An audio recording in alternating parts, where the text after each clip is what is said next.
Well, the Joint Task Force Civil Support based at Fort Eustis is keeping a close eye on the relief efforts in Oklahoma.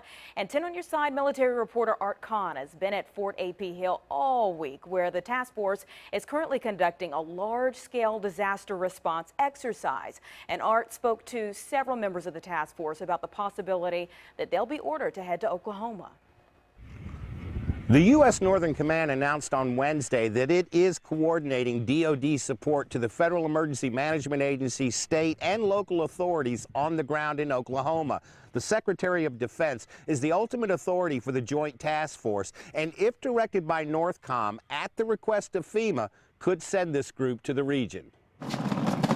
We are constantly in an operational status to deploy when the local, county, or state has overwhelm their capacities to execute response operations. Colonel Ulysses Miramontes is the operations director for the group at Fort Eustis and says the Joint Task Force has the resources required to respond to most any large-scale catastrophe, including the relief efforts required in the aftermath of a storm like the one that devastated Moore, Oklahoma. I have aviation assets, logistics assets, medical assets. We can do triage and stabilization. At the Joint Operations Center for this exercise, a CNN broadcast is airing on one of the monitors showing Oklahoma Governor Mary Fallin discussing requests she has already made of the National Guard. And that's exactly the way, our response framework is set up, is that the locals, the state, and national assets, not just federal, but national assets come in to take care of those situations. That reality makes this exercise even more significant. Basically what it means is we need to make sure that we're ready and prepared to have the networks running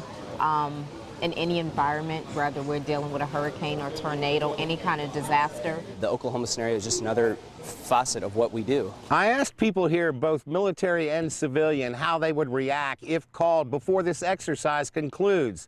All of them told me they're ready. At Fort A.P. Hill, Art Kohn, 10 on your side.